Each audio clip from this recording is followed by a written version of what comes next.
Hello, my name is Mohammad Kataw. Today my group and I will be presenting to you our project, the HVAC Filters Evaluation Test Bench.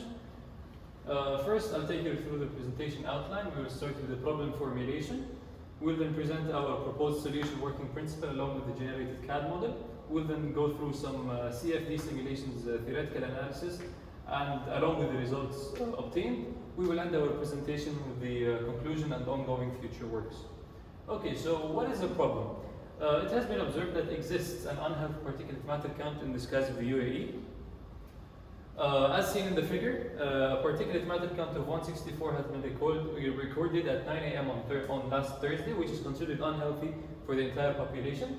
It is believed that this is due to the use of common generic filters that have foreign specifications, hence why we are building and working on this project in order to test the performance of these commonly used filters.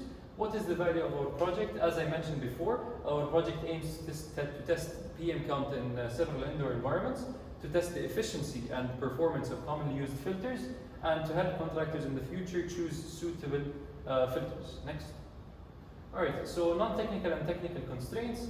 Maneuverability, ease of use, and time budgeting constraints are the non-technical, whereas no air leakage, a maximum velocity of 2 meters per second through the duct, and a filter cross-section of 592 millimeters by 592 millimeters are our technical constraints. Hello, this is Husam, and I'm going to explain the working principle of our project. So, the proposed solution was to build an HVAC filters evaluation test bench, and the basic working principle can be explained with this system schematic. As you can see, we have a suction fan connected at the end of a 3 meters long duct with a filter in the middle. We have PM sensors, temperature and the humidity sensors, and along with anemometers at the inlet and the exit, and a pressure differential sensor to measure the pressure difference between the upstream and the downstream, along with other flow variables. All of these sensors are connected to Arduinos that record and display the data on the data acquisition system.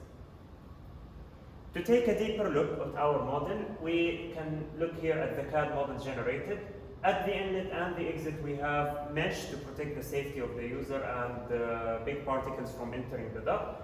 We also have all of our sensors in the upstream and the downstream. We can see the filter here, it has a sliding mechanism. We also have access doors for easier access to inside the duct and cleaning of the components. Hello, my name is Batoul, and today I'll be taking you through our CFD simulations. We carried out some CFD simulations in ANSYS for our 2D design of our project, mainly to be able to study the pressure and the velocity contour that's happening inside. As you can see here, to be able to simulate our design in ANSYS, we utilize the exhaust fan outlet boundary condition, as well as to be able to simulate the filter that we have, we use the pore zone with our pore zone constants that we took from the filter data sheet. As you can see here in the pressure contour,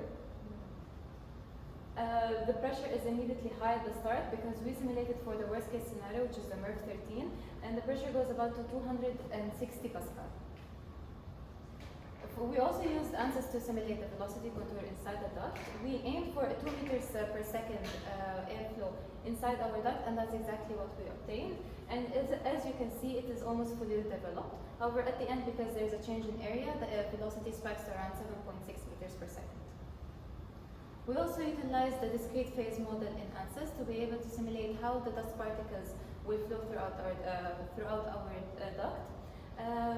We simulated the dust particles with the same properties as the PM 2.5, which is the one we are trying to test for. And we mainly did this to be able to see how they will flow in our duct, as well as to know where exactly they're going to land on our filter. We also simulated for the 3D design of our model. The 3D velocity contour is shown here. It is about 2 meters per second inside. However, because it's transient, the flow is still developing. We did some theoretical calculations for the total pressure drop, which included the pressure drop due to friction in our duct, the fittings, the mesh, the filter, and the stacking effect, which gave us a total of 222.86 Pascal. Comparing that to what we obtained from the pressure value in ANSYS, we get around 0.79% error. After building our duct, we were able to obtain some experimental results and compare them also with some numerical values.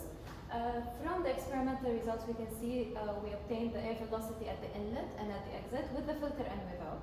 Comparing that with the inlet velocity of the 4-inch filter that we simulated in ANSYS, we can see that there is about 31.67% difference of error, and that can be due because our 3D velocity is still being developed in ANSYS. We were also able to obtain the pressure difference between the upstream and the downstream of the filter versus time. As you can see, for the 2-inch filter, it was about the average pressure drop was about 62.2 Pascal, and for the 4-inch it was about 63 Pascal. Comparing that to the manufacturer data sheet for both of them, there was a big difference, and that's mainly because the air velocity was not high enough to be able to overcome the pressure difference of the filter. We were also able to obtain the PM count of the upstream versus the downstream. For the upstream, you can see that's almost similar because of the same airflow that's going in. However, in the downstream, for the 2-inch filter, we can see that the range goes between 1 and 2 microgram per meter cube. However, for the 4-inch filter, we can see that it goes between 1 to 1.5 microgram per meter cube.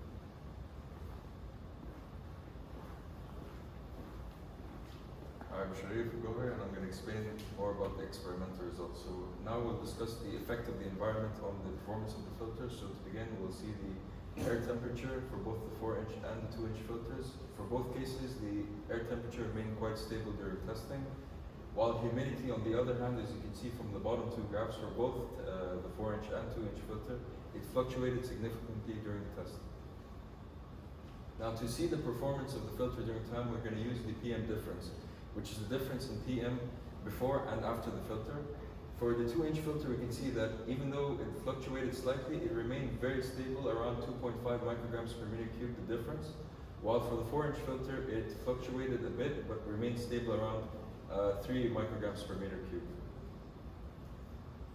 Next, we wanted to see how much mass was collected by the filter. So first we did some theoretical calculations, and we saw that for the 4-inch filter, it was supposed to collect around 0.02 grams, while for the 2-inch it was supposed to collect around 0.03 grams. But in actuality, we weren't able to record the increase in mass because the scale that we used was not precise enough. So now we'll just go over the major findings. Firstly, the humidity readings fluctuated greatly during the tests. Secondly, that the average PM drop across the filter remained stable for both tests, and the pressure difference readings for both the 2-inch and the 4-inch filters were very similar. So what conclusions can we make from this is that the PM drop across the filter, firstly, indicates the performance of the filter, as we previously said. Therefore, it seems that because even though that the humidity fluctuated and that the performance stayed stable, that means that the performance of the filter was not greatly affected by the humidity. And lastly, because we expect a much higher pressure drop for the 4-inch filter, the fan did not overcome the initial pressure drop of the filter for both tests. As of today, we have successfully tested 2 filters, the 2-inch and 4-inch of MERV grade 7. Of course, we've got some ongoing and future works that include some manufacturing and testing additives. First, we're thinking of installing a better fan that can overcome the pressure drop, as my colleague Sherif mentioned previously. Some points regarding manufacturing, we're thinking of building a more precise drawer section, as the dimensions weren't very accurate.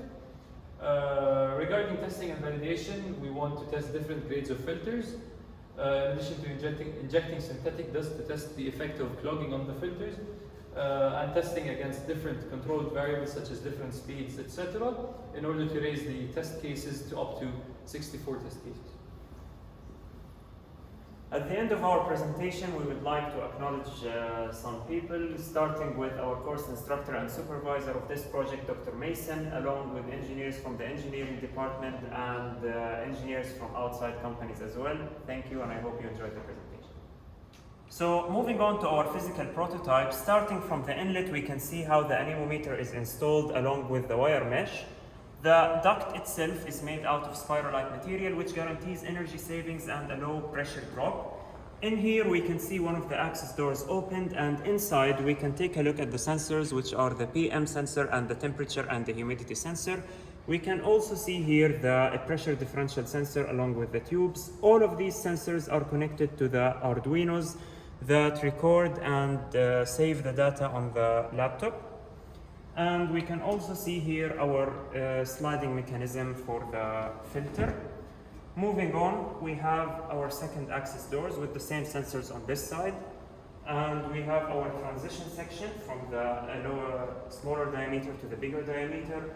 And finally, we can give the fan a test.